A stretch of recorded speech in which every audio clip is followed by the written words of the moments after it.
अल्हम्दुलिल्लाह रब्बिल आलमीन वस्सलातु वस्सलामु अला सय्यिदिल अंबिया वल मुरसलीन बिस्मिल्लाहिर्रहमानिर्रहीम। चंद वो बातें जिनका नबी करीम सल्लल्लाहु अलैहि वसल्लम खुद भी एहतमाम फरमाते और उम्मत को भी तलकीन फरमाते। हजूर नबी करीम सल्लल्लाहु अलैहि वसल्लम माह शाबान की तारीख़ों की जिस कदर निगहदाश्त फरमाते थे उतना किसी दूसरे महीने की नहीं फरमाते थे।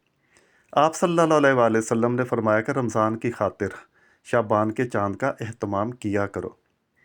आप सल्लल्लाहु अलैहि वसल्लम ने सहरी खाने का हुक्म फरमाया कि सहरी खाया करो, सहरी खाने में बरकत है, और फरमाया कि हमारे और अहले किताब के रोज़े के दरमियान सहरी खाने का फ़र्क है, यानी अहले किताब को सो जाने के बाद खाना पीना ममनू था और हमें सुबह सादक के तुलू होने से पहले तक इसकी इजाज़त है।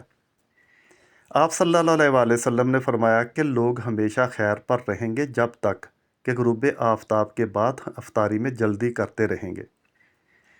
अफ्तारी की दुआ यूँ फरमाते कि ऐ अल्लाह, मैंने तेरे लिए रोज़ा रखा और तेरे रिज़्क से अफ्तार किया। रमज़ान में ज़िक्र करने वाला बख्शा जाता है और इस माह में दुआ मांगने वाला बेमुराद नहीं रहता। रोज़ादार की रोज़ाना एक दुआ कबूल होती है। रमज़ान में रोज़ाना बहुत से लोग जहन्नम से आज़ाद किए जाते हैं। नबी करीम सल्लल्लाहु अलैहि वसल्लम रमज़ान के आखिरी अशरा में ख़ुद भी शब बेदार रहते और अपने घर वालों को भी बेदार रखते। आप सल्लल्लाहु अलैहि वसल्लम ने फरमाया कि शब कद्र को रमज़ान के आखिरी अशरा में तलाश करो। जब लैलतुल कद्र आती है तो जबरील अलैहिस्सलाम फ़रिश्तों के साथ नाज़िल होते हैं, यानी उनकी मौजूदगी में नाज़िल होते हैं, और हर बंदा खड़ा या बैठा अल्लाह का ज़िक्र कर रहा हो। इसमें तलावत, तस्बीह, नवाफल वगैरह सब शामिल हैं। अलगर्ज़ किसी तरीके से भी ज़िक्र व इबादत में मशगूल हो, उसके लिए दुआए रहमत करते हैं। सुबहान अल्लाह।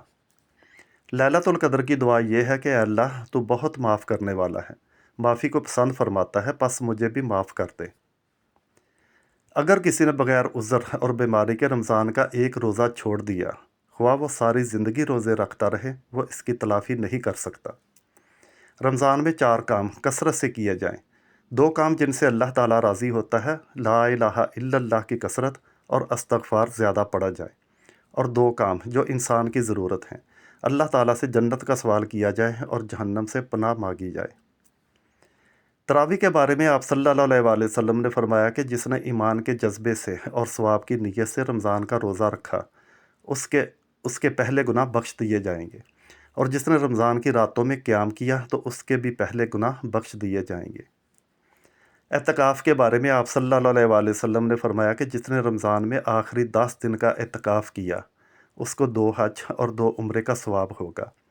एक दूसरी हदीस मुबारका में है कि जिसने अल्लाह ताला की रज़ा की खातिर एक दिन का भी एतकाफ़ किया, अल्लाह ताला उसके और जहन्नम के दरमियान ऐसी 3 खंदकें बना देगा कि हर खंदक का फ़ासला मशरक़ व मग़रिब से ज़्यादा होगा।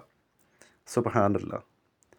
रमज़ान में कुरान करीम का दौर और जुदो सखा की जाए, इसलिए आप जुदो सखा में तमाम इंसानों से बढ़कर थे और रमज़ान में आपकी सखावत बहुत बढ़ जाती थी। हज़रत जिब्रील अलैहिस्सलाम रमज़ान की हर रात में आकर आप सल्लल्लाहु अलैहि वसल्लम से कुरान करीम का दौर किया करते थे। रोज़ा की हालत में बेहुदा बातों यानी ग़ीबत, बहतान, गाली गलोच, लान तान, गलत बयानी, तमाम गुनाहों से परहेज़ किया जाए, वरना सवाए भूखा प्यासा रहने के कुछ हासिल ना होगा। और अगर कोई दूसरा आकर नाज़ेबा गुफ्तगू करे तो ये कह दो कि मैं रोज़ा से हूँ।